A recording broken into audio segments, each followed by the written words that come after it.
देखिए, अगर आप गाड़ी चलाते हैं तो ये खबर आपके लिए बेहद ज़रूरी है, क्योंकि 1 नवंबर 2026 से दिल्ली में ट्रैफिक के नियम पूरी तरह से बदलने वाले हैं। और अगर आपने ध्यान नहीं दिया तो सीधा इसका असर आपकी जेब और गाड़ी दोनों पर ही देखने को मिल सकता है। तो दिल्ली की मुख्यमंत्री रेखा गुप्ता ने air pollution mitigation action plan 2026 लागू कर दिया है, जिसका सीधा मकसद है दिल्ली की हवा को साफ बनाना और प्रदूषण पर सख्त कंट्रोल करना। अब सबसे बड़ा सवाल यही है कि बदलाव क्या कुछ हुआ है, वो जरा बता दीजिए। 1 नवंबर से देखिए, ऐसे जो भारी वाहन होते हैं जो कि BS6 या फिर CNG या इलेक्ट्रिक वाहन नहीं है, उन्हें दिल्ली में एंट्री नहीं मिलने वाली है। यानी कि पुराने डीजल के ट्रक्स और मालवाहक गाड़ियों पर पूरी तरह से रोक लगने वाली है। जो दूसरा बड़ा नियम है वो है नो PUC तो नो फ्यूल। अगर आपके पास गाड़ी की वैलिड PUC सर्टिफिकेट यानी पोल्यूशन सर्टिफिकेट नहीं है तो आपको पेट्रोल डीजल नहीं मिलेगा।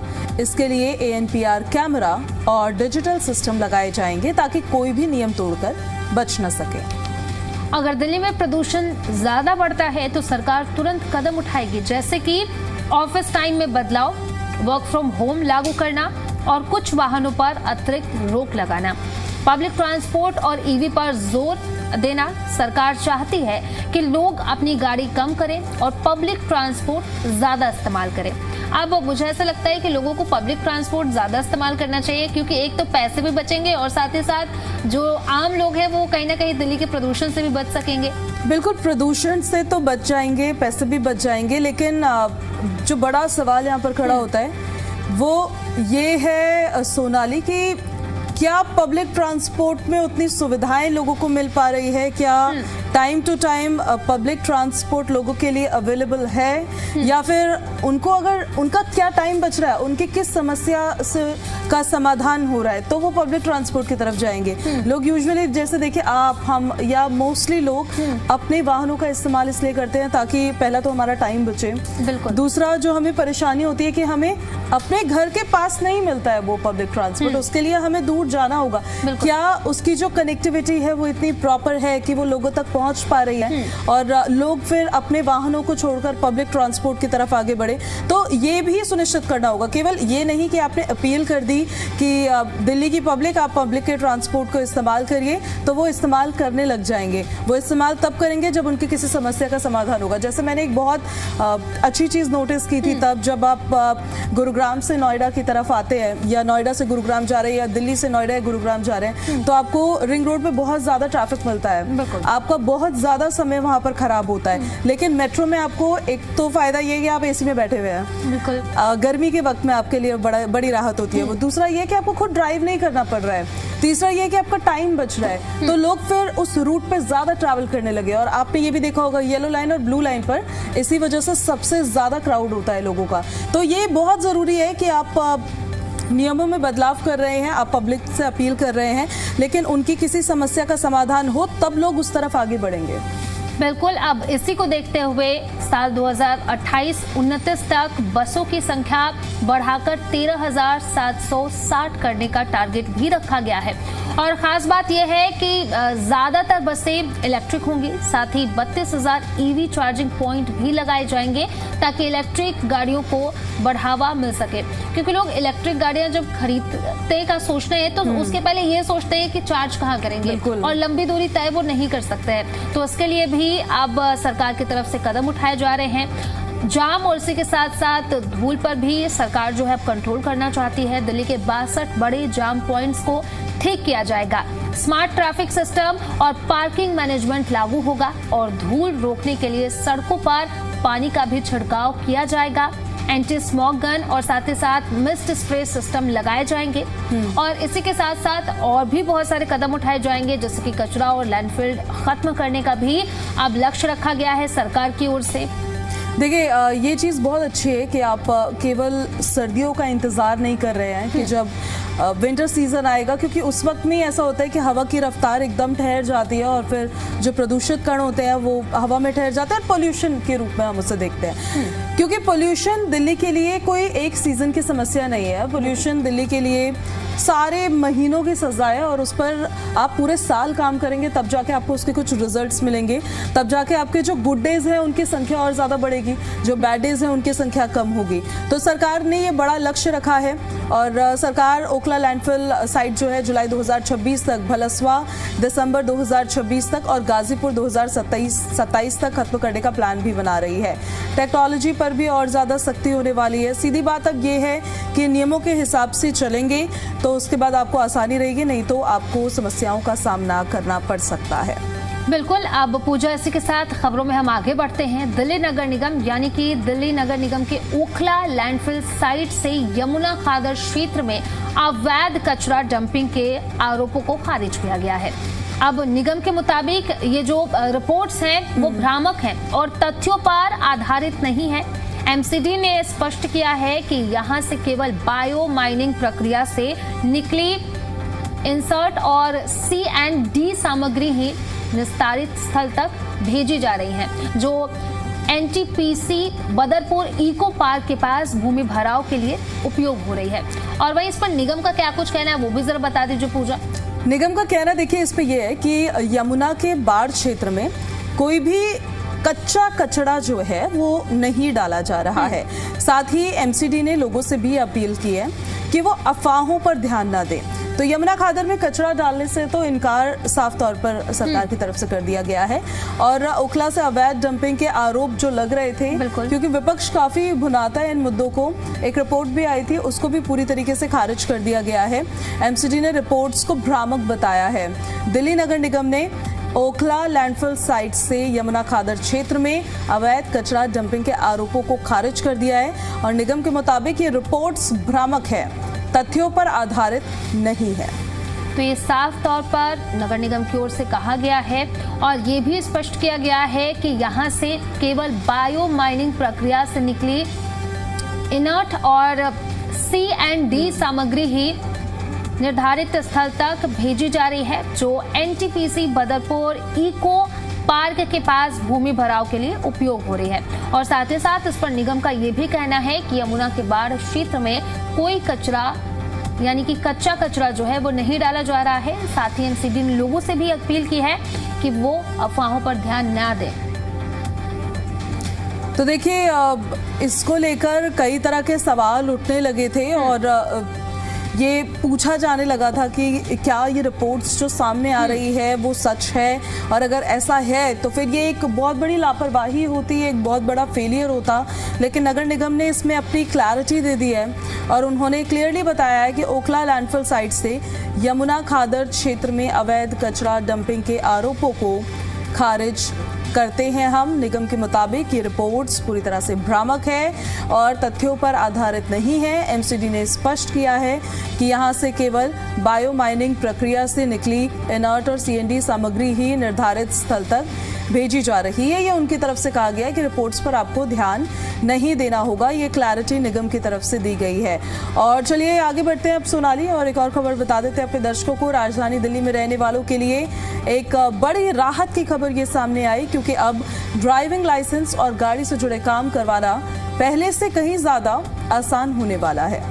बिल्कुल सही सुना आपने। दिल्ली में एक बार फिर से 13 जोनल ट्रांसपोर्ट अथॉरिटी ऑफिस शुरू किए जा रहे हैं, यानी अब आपको अपने काम के लिए दूर दूर के ऑफिसों के चक्कर नहीं काटने पड़ेंगे। दरअसल पहले भी पूरी दिल्ली में 13 जोनल ट्रांसपोर्ट ऑफिस हुआ करते थे, लेकिन पिछली सरकार के दौरान कुछ ऑफिस बंद कर दिए गए थे, तो कुछ को आपस में मर्ज भी कर दिए गए थे, जिससे लोगों को काफी दिक्कतों का सामना करना पड़ता था। लेकिन अब सरकार ने ये बड़ा फैसला लिया है और इन 13 जोनल ऑफिसों को फिर से शुरू करने की तैयारी भी पूरी कर ली गई है। यानी कि अब लोगों को लाइसेंस बनाने के लिए अब दूर दूर तक नहीं भटकना होगा, आप सीधे जोनल ऑफिसेज में जा सकते हैं और वहां जाकर के सीधे तौर पर आप अपना काम करवा सकते हैं। तो सबसे खास बात इसमें यह है कि इन ऑफिसेस के नाम तो पहले जैसे ही रहेंगे, लेकिन इनके तहत आने वाले इलाकों में थोड़ा सा बदलाव किया गया है, ताकि हर जोन में अपने क्षेत्र के हिसाब से बेहतर तरीके से काम किया जा सके। अब सवाल देखिए ये है कि ये बदलाव आखिर सोनाली किया क्यों गया है, तो आपको जरा बता देते हैं कि क्यों इसकी जरूरत पड़ गई। दिल्ली में राजस्व जिलों का पुनर्गठन हुआ और उसी के आधार पर अब ट्रांसपोर्ट विभाग ने भी अपने जोनल ऑफिसों को रीऑर्गेनाइज किया है। यानी अब हर जोनल ऑफिस अपने संबंधित राजस्व जिले के हिसाब से काम करेंगे, जिससे काम और ज्यादा तेज और साथ ही साथ आसान भी हो जाएगा। और इतना ही नहीं, हर जोनल ऑफिस में अब डीटीओ यानी कि डिस्ट्रिक्ट ट्रांसपोर्ट ऑफिसर की तैनाती भी कर दी गई है, ताकि हर काम सही तरीके से और बिना देरी के पूरा हो सके। ये आदेश 1 अप्रैल को ही जारी कर दिया गया है और अब जल्द ही सभी ऑफिस पूरी तरह से एक्टिव हो जाएंगे। पहले जहां लोगों को ड्राइविंग लाइसेंस बनवाने के लिए, रिन्यू करवाने के लिए या फिर गाड़ी रजिस्ट्रेशन के लिए लंबी दूरी तय करनी पड़ती थी, वहीं अब ये सभी सुविधाएं उनके नजदीकी जोनल ऑफिस में ही मिल जाएंगे। यानी कि वो जो लोग हैं जो लाइसेंस बनवा रहे हैं, रजिस्ट्रेशन करवा रहे हैं, उनको सबसे ज्यादा आसानी होगी और अब उनको जगह जगह नहीं जाना होगा। एक जगह वो जाएंगे जोनल ऑफिसेज में और वहां पर जाकर के अपना लाइसेंस या फिर रजिस्ट्रेशन करवाना है तो वो आसानी से करवा सकते हैं। तो सरकार ने पहले कई सेवाओं को डोर स्टेप डिलीवरी में शामिल किया है, लेकिन हर काम ऑनलाइन या घर बैठे नहीं हो सकता। ऐसे में ये नया कदम लोगों के लिए काफ़ी राहत लेकर आएगा। तो देखिए, आपको भी अगर ये तमाम डॉक्यूमेंट्स जो हम आपको बता रहे थे वो बनवाने हैं, रीन्यू करवाने हैं, तो आप जाकर प्रॉपर्ली अब करवा सकते हैं। सुविधा आपके हाथ में आ रही है। अब हम आगे बढ़ते हैं और अब आपको बता देते हैं कि अगर आप दिल्ली एनसीआर में रहते हैं तो पिछले 24 घंटे में आपने मौसम का पूरा मूड स्विंग तो ज़रूर महसूस किया होगा। इसके पीछे की वजह क्या है, आगे क्या होने वाला है, चलिए आसान तरीके से आपको बता देते हैं कि क्या हुआ, क्यों हुआ, अब क्या होगा और आगे क्या होगा। बिल्कुल, अब 3 अप्रैल की हम बात कर ले तो 3 अप्रैल की शाम अचानक आसमान बदला। पहले बादल छाए, फिर तेज धूल भरी आंधी भी आई और उसके बाद हल्की से मध्यम बारिश ने पूरे दिल्ली एनसीआर को मौसम जो है ठंडा कर दिया, सुहाना बना दिया, औसम कर दिया। और रात में तो ठंडी हवाओं ने लोगों को एकदम राहत दे दी और खास करके उस गर्मी से जो धीरे धीरे बढ़ रही थी और लोग चिंतित भी थे इसको लेकर के। अब बात करते हैं आज की, यानी कि 4 अप्रैल की। आज भी मौसम शांत नहीं रहने वाला है। आईएमडी के अगर बात करें तो आईएमडी के हिसाब से आईएमडी की तरफ से येलो अलर्ट जारी किया गया है, लेकिन ध्यान रहे कि ये अलर्ट बारिश का नहीं है बल्कि तेज हवाओं और धूल भरी आंधी का है। यानी कि आज बारिश नहीं होगी लेकिन तेज हवाएं चलेंगी और धूल भरी आंधी हमें देखने को आज दिल्ली एनसीआर में मिल सकती है। तो देखिए, 40 से 50 किलोमीटर प्रति घंटे की रफ्तार से आज तेज हवाएं चल सकती है। अचानक से अंधेरा छा सकता है और कुछ इलाकों में हल्की बूंदाबांदी भी देखने को मिल सकती है। अब सवाल ये है कि मौसम ऐसा रहेगा कब तक। तो सुनिए, 4 और 5 अप्रैल दोनों दिन दिल्ली एनसीआर में बारिश और आंधी का सिलसिला यूं ही जारी रहेगा और इसका सीधा असर क्या होगा कि तापमान कंट्रोल में रहेगा। गर्मी और उमस से थोड़ी सी राहत मिल सकती है। आज का तापमान करीब 29 डिग्री सेल्सियस तक जा सकता है और रात का तापमान 18 से 20 डिग्री सेल्सियस के बीच रहेगा। यानी मौसम काफी आरामदायक रहने वाला है। अब आगे की अपडेट भी बता देते हैं आने वाले दिनों में क्या होगा। बिल्कुल, अगर 6 अप्रैल की हम बात करें तो मौसम थोड़ा शांत हो जाएगा, सिर्फ बादल रहेंगे, हल्की धूप भी निकल सकती है, लेकिन बारिश की संभावना नहीं होगी। लेकिन आगे अगर हम आगे की बात करें तो 7 और 8 को फिर से मौसम करवट लेगा और दोबारा बादल छाएंगे और बारिश के भी आसार जताए गए हैं। यानी कि आने वाले 1-2 दिनों में बारिश नहीं होगी, लेकिन अगर हम 7 और 8 की बात करें तो 7 और 8 को बारिश जरूर हो सकती है। चलिए, ये तो रहा मौसम का हाल। अब आपको ट्रैफिक का हाल भी बता देते हैं आज, क्योंकि दिल्ली की एक बड़ी समस्या है। आप थोड़ा सा चलते नहीं है कि आपको ट्रैफिक मिल जाता है आगे। दिल्ली में आज यानी कि 4 अप्रैल की तारीख है, आज रामलीला मैदान में एक बड़ी रैली होने वाली है, जिसके चलते शहर के कई इलाकों में यातायात प्रभावित रहने की संभावना है। तो सुबह 8 बजे से लेकर शाम 5 बजे तक जेएलएन मार्ग, दिल्ली गेट और मिंटो रोड, अजमेरी गेट और आसफ अली रोड सहित कई मार्गों पर डिवर्जन और प्रतिबंध लागू किए जा सकते हैं। अब पुलिस ने लोगों से अपील की है कि वे इन मार्गों से जाने से बचें और पहले से अपनी यात्रा की योजना बना लें। साथ ही भीड़ भाड़ से बचने के लिए मेट्रो या फिर बस जैसी सार्वजनिक परिवहन का ज्यादा से ज्यादा आप इस्तेमाल करें। तो हमने आपको मार्ग बताएं। अब घर से निकलने से पहले आप एक बार ट्रैफिक एडवाइजरी जरूर चेक कर लें।